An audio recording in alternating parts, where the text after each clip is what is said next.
Just before 7 p.m. on April 8, 2024, a white Land Rover connected to multiple crimes sped through Kent County, Michigan. Deputies were already on high alert after the driver fled from police in Holland. When the chase reached the county line, officers braced for another attempt. What starts as a routine patrol can become a life-or-death situation in seconds.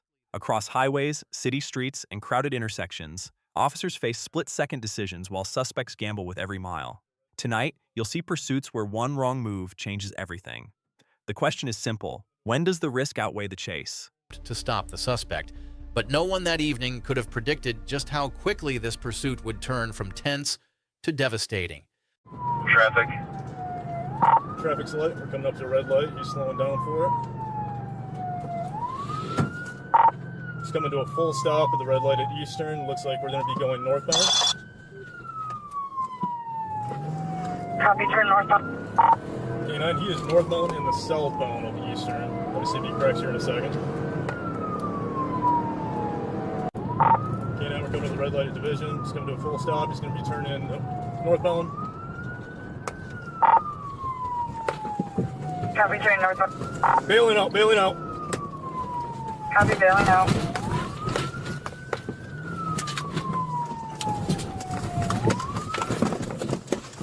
Can I get permission from 4042 to start that way? In the aftermath, it was revealed that the passenger struck and killed during the pursuit was 20-something Riley Doggett. The deputy behind the wheel, Josiah McMains, was not charged after investigators determined the death to be accidental, though many disagreed with that decision. Doggett's family and the community called for accountability, arguing that no one should lose their life in this way.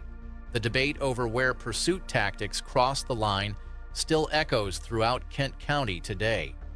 On March 16, 2024, officers in Beloit, Wisconsin were warned that a maroon Chevy Trailblazer linked to a shooting in Illinois was speeding toward their city.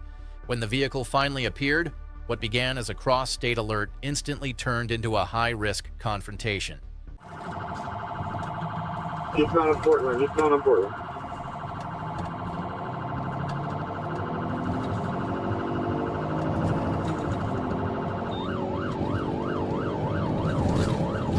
He's now about 35 minutes right at Park Avenue. Park Avenue. Continue.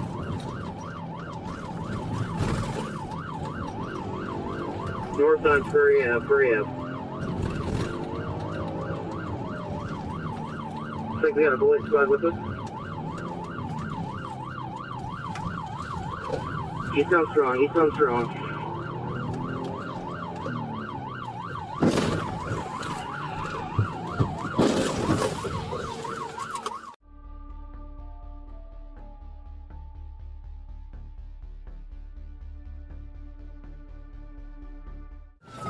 Yep, we just 1050 to the squad. Central and strong. We're wiping out. Hold trip.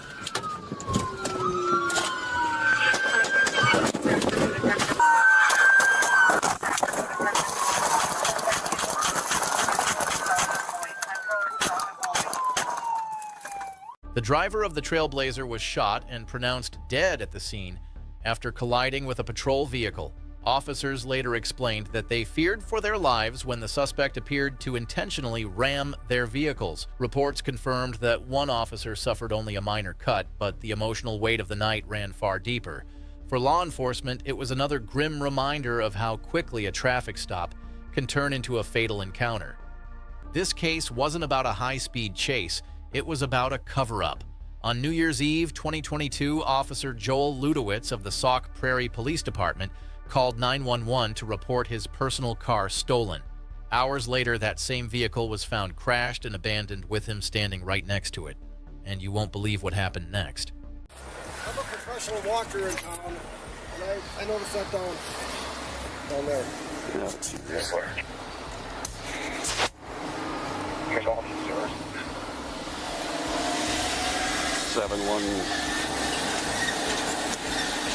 7-1 Sauk, I'm on scene. And I have to go down the other side. No, we go down there and walk up the trail, but it's icy. 911, what's the address of the emergency? Okay, tell me exactly what happened. My vehicle's gone. Somebody took my car. Like stolen? Like stole my car, yeah. Okay. Are you at home right now? I am, but I'm on my way to work. So if I could meet the deputy at my work, I'm a police officer at Stockbury Police Department. Oh my God. Well, there's nobody in it.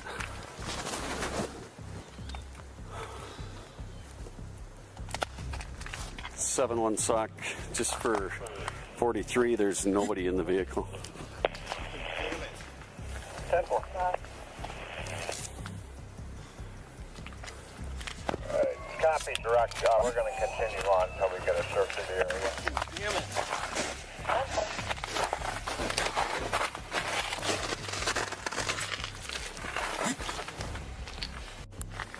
Is there blood in the car? There's blood on the side of that door. I don't see. Somebody's got to be f***ed up from this, because this. Train Zach fire to talk. Chief 1 on location. We'll be out investigating. We'll have clamp. I'll have to call you back. This is a f***ing mess. I want more people to search. Joel's car was stolen, and it's laying down off the 60 bridge, so. Yeah, it's totaled. So I don't know. I don't know what the f***'s going on here. A lot of shit ain't adding up, so. Yeah. So, yeah, there's a lot of. Do you know what time you got home last night? Okay, because he's on. Ashley's all upset because this stays between you and I. He didn't get home till 1:07. No car. Yeah, so I don't know if he crashed this fucker after he dropped you off. I don't know. Because like I said, I called him multiple times this morning. He didn't answer the phone. Yeah, he came about 6:30. He came on. He said his car's stolen. And so, yeah, I think when he dropped you off, he was probably drunk and either fell asleep. And I don't see injuries on him, but he should have injuries the way this car looks. This car is totaled. It's on the walking path underneath the 60 bridge that went through the guardrail. So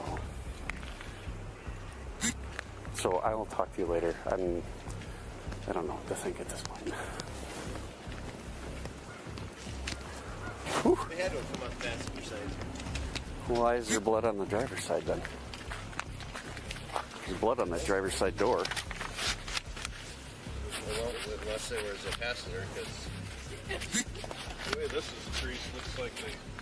Reef the door open. Yeah, right. They wrenched the door open. Come here for a sec. I'm not going to be a dick, but I'm going to tell you this, okay? Yeah. Did you wipe blood off the driver's side door? just now, Yeah. I went over there and I checked the door. Okay. Because there's blood on the driver's side door. Okay. Do not be on this. Oh my God, Paul. Just calm down. Dude. I'm only saying this because shit ain't adding up. Ashley called me. She said you got home about 1:07. It was not 1:07. I already told her that. There's no way. Okay, Paul, dude, stop. This is not me. Oh my God. Okay, just. We're not having this conversation, dude. Well, I just want to make sure that it's not. I was with you for fuck's sakes I last know, night, dude. Calm down.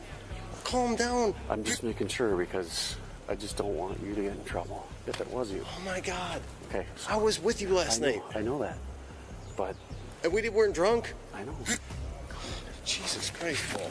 Dude, okay. We are gonna have a conversation after this is done because there's a lot of shit that isn't adding up. Great, Brad. Okay? Man. Sure. So, and then Oh my God. don't get pissed at me, dude. You gotta look at it how I see it though. We're around with I left last night, and my girlfriend. No, I'll get a ride home. You gave my girlfriend a ride home, and your car's crashed, and she only lives so many blocks away. You gotta come see where I'm seeing it from. First of Now, all, okay, now listen to me. There was blood on the side of that car, and now it's wiped off. So now I gotta explain that away. Paul, there's blood all over the car. Inside? Yes. Okay. So I'm just, you got to see it from my standpoint too, dude. Okay? You know?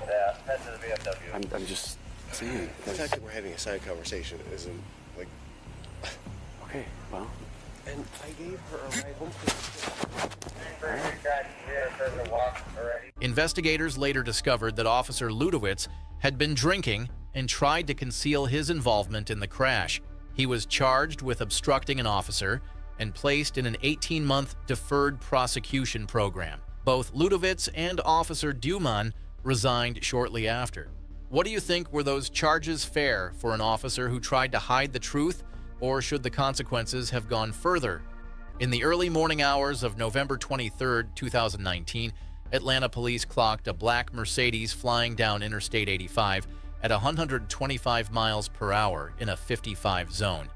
The driver had no intention of stopping, weaving through lanes like the city was his racetrack. When state troopers joined the pursuit near Lenox Road, it was clear this was no ordinary traffic stop, and they were ready to end it. This is where training takes over. Troopers are coordinating multiple PT attempts, trying to end the pursuit before it reaches another crowded roadway. Notice how units work together to contain the vehicle and limit escape routes. At these speeds, every second increases the danger to officers and the public. Would you continue pushing for the stop or back off and wait for another opportunity? 587 Atlanta, that vehicle struck the wall. He's going to be going in Lennox action.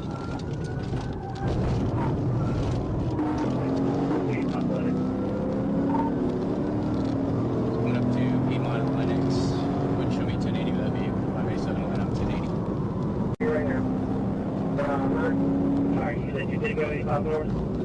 85 northbound.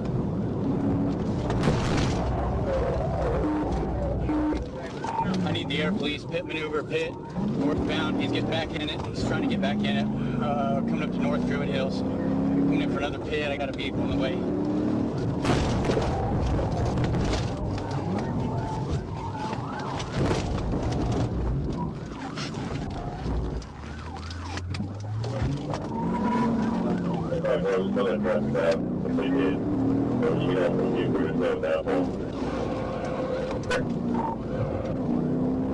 I believe 786 trying to set up for another pit. We're taking the exit for North Druid Hills.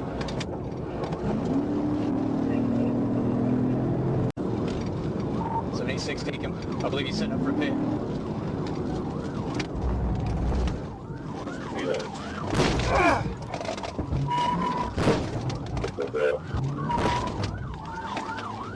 .1050, we're trying to block him in right now. We got him up on the curve. Going to go point.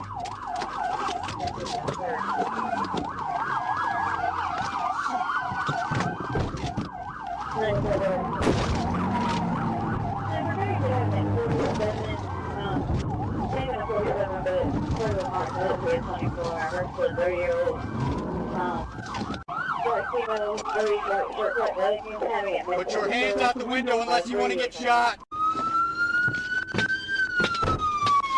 out of the car! Get out of the car! I got non-lethal, dude.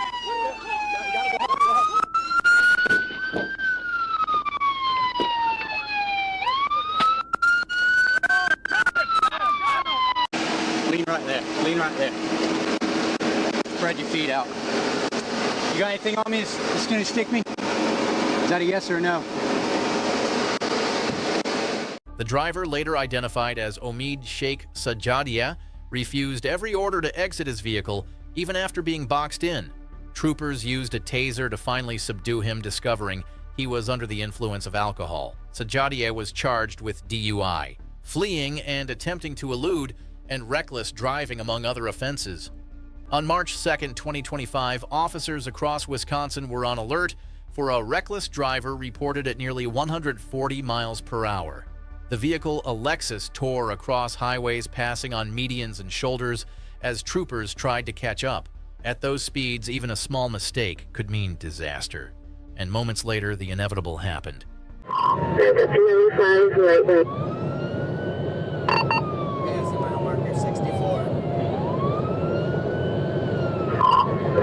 Marker 64.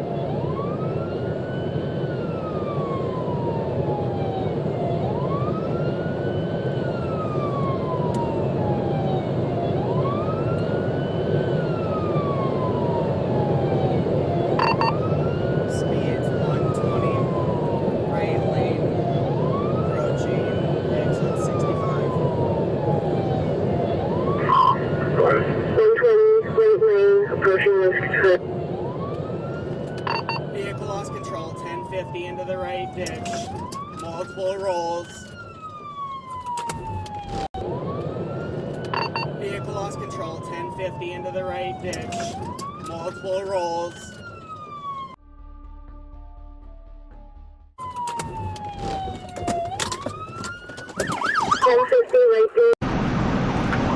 Being doing good on the right side. 10-4, we took the possible 1050, 1050, 1050.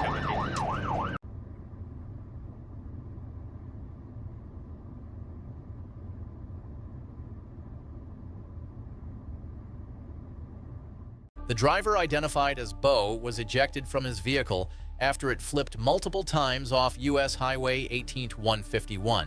Investigators found a debris field stretching hundreds of yards, confirming the sheer force of the crash. No other vehicles were struck, but Bo didn't survive. It was just after noon on April 3, 2016, when a Grandview officer tried to pull over an SUV for a simple traffic violation near Missouri 150. But instead of stopping, the driver floored it.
The driver was thrown clear of the SUV, and dashcam footage showed officers and bystanders rushing to his aid. A nearby nurse and her husband joined in to help before paramedics arrived. While police never confirmed the man's condition, the crash itself looked severe enough to change lives. It's a painful example of how refusing to stop can turn a minor violation into a near-fatal mistake. On June 9, 2024, the afternoon sun hung low over Fort Smith as an Arkansas state trooper locked onto a speeding motorcycle. What began as a simple traffic stop turned into a test of nerve at speeds that pushed beyond 130 miles per hour. The rider, no helmet, no fear, darted through city streets like a ghost no one could catch. With each turn, each flash of asphalt, the tension between chase and chaos grew thicker.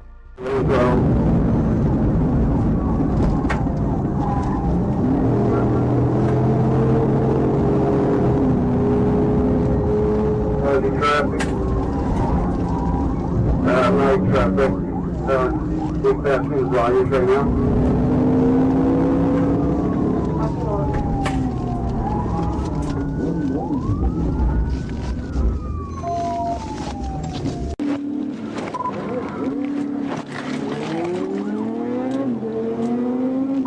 Going through a red light. Hey, 7 got the lead. We're coming up to Garrison.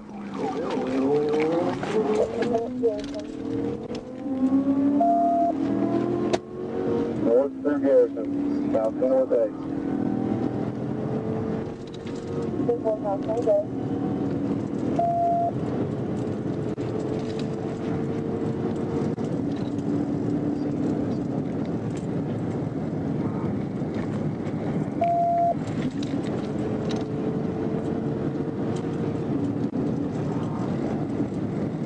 Passing North J. Johnson, 100, no traffic. No one's walking. I'm coming up to North Edge. They got North 6 again. North 6 again. Thank you, Rick. Lift it out in the photo. Keep trying to take it back up. I'm walking in. I'm coming in behind you.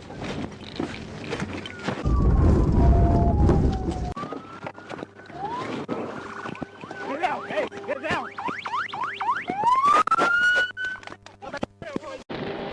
Oh, look at this. Oh, Because of that? Because of that? You're so misdemeanor. That's it. Misdemeanor at the most. I gotta do that. I'll throw that on the ground and stomp on it. Oh, fuck.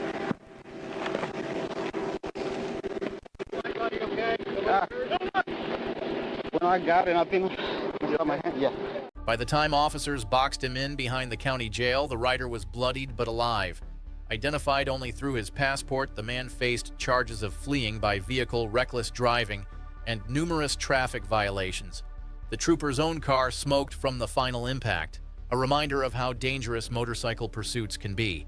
Every second of that chase could have ended differently, and none of it was worth the risk he took. Just after noon on December 31st, 2022, a heavy fog rolled across Interstate 95 in Cecil County, Maryland. Visibility was barely a few hundred feet when state troopers spotted a vehicle weaving through the haze at dangerous speeds. What started as an attempt to stop a reckless driver quickly turned into a deadly pursuit along a highway swallowed by mist. No one on that road could see what was about to unfold.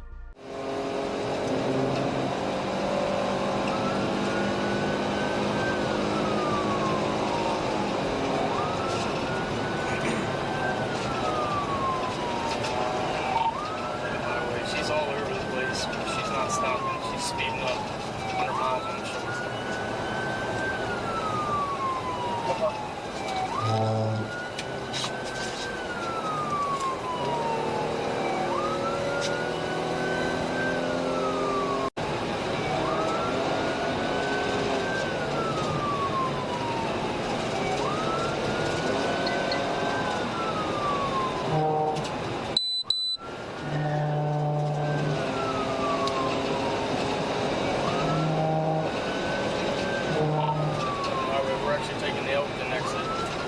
South, 1050 on the exit, 1050. 1050 on the exit ramp, so.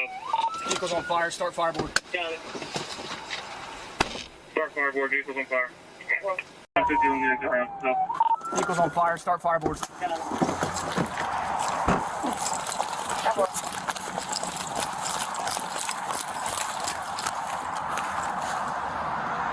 Can you hear me? Northeast, I believe they're the ramp from northbound to southbound 279. We'll be able to Over. 11 highway, the vehicle's wrapped around a tree. I can't get to her. The engine's on fire from below. Get fireboard here. 10-1, bring them up.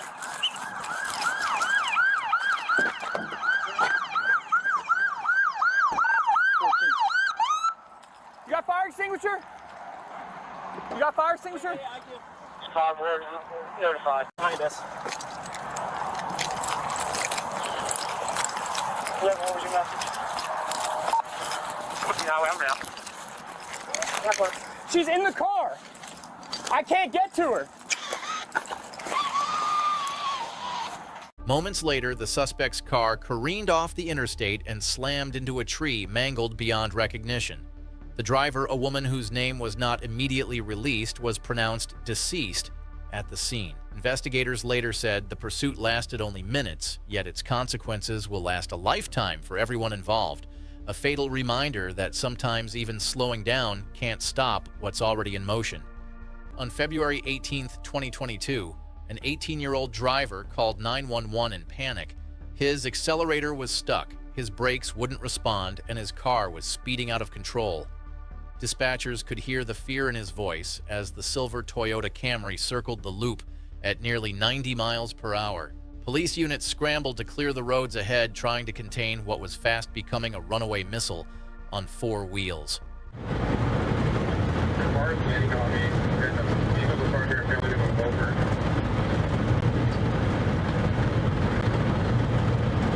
They're trying to force something from behind.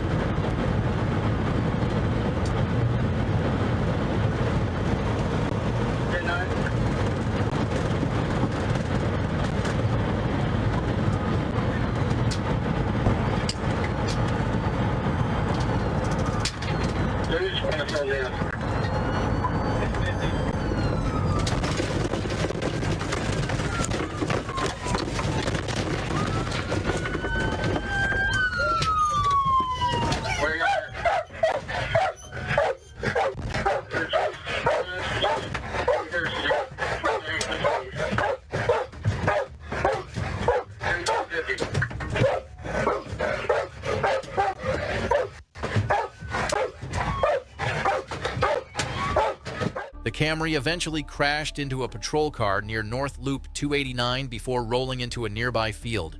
Nicholas Merritt Voles and another driver were treated for minor injuries and no one else was seriously hurt. Investigators later determined the mechanical failure may have played a role, though speed and stress made it worse.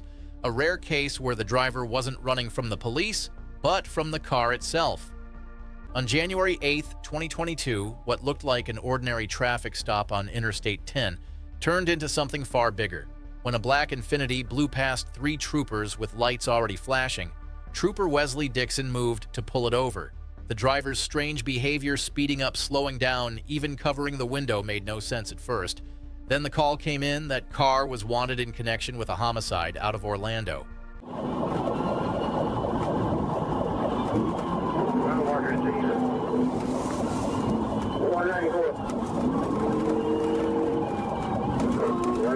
He's on the shoulder. 194 is on the shoulder. 98 miles an hour. Sample 194 on the shoulder. 98. Oh, yeah, they're on the shoulder.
In the end, the driver, Stephen Spencer Clary, was taken into custody and charged with fleeing and eluding reckless driving and held for homicide investigators from Orlando. For Trooper Dixon, it was a routine patrol that spiraled into a manhunt in minutes, a perfect example of how quickly everything can change on the road.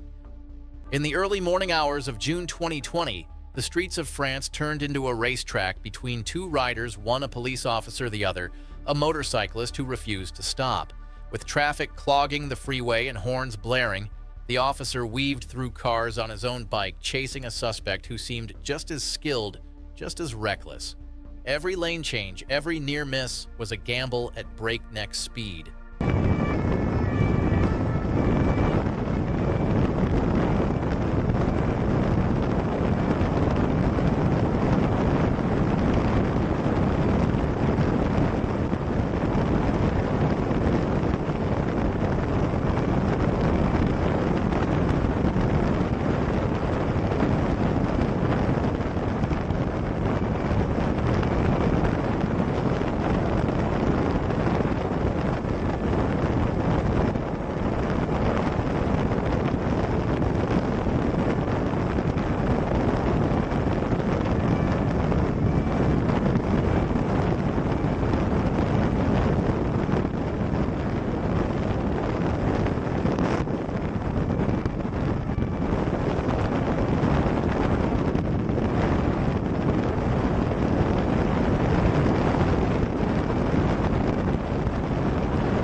From reckless drivers and high-speed motorcycle runs to fatal crashes and tactical vehicle interventions, every pursuit in this video shows how quickly control can disappear. Some ended in arrests, others in tragedy, but all carried enormous consequences. If you enjoyed this Real Pursuit breakdown, hit like, share your thoughts in the comments, and subscribe for more police chase analysis from around the world. The pursuit ended when the officer made contact with the fleeing motorcycle, sending the rider tumbling across the asphalt. The suspect was quickly arrested with a long list of charges. Miraculously, no one was seriously injured. Still, the footage shows the razor-thin line between control and catastrophe when both rider and pursuer are pushing physics to its limit. What you just saw was wild, but trust me, the next chase raises the stakes even higher. These moments never stop surprising us, and neither should you. Head over to the next video to keep watching the madness unfold. Thanks for sticking around, and remember to subscribe if you love seeing Real Pursuit action.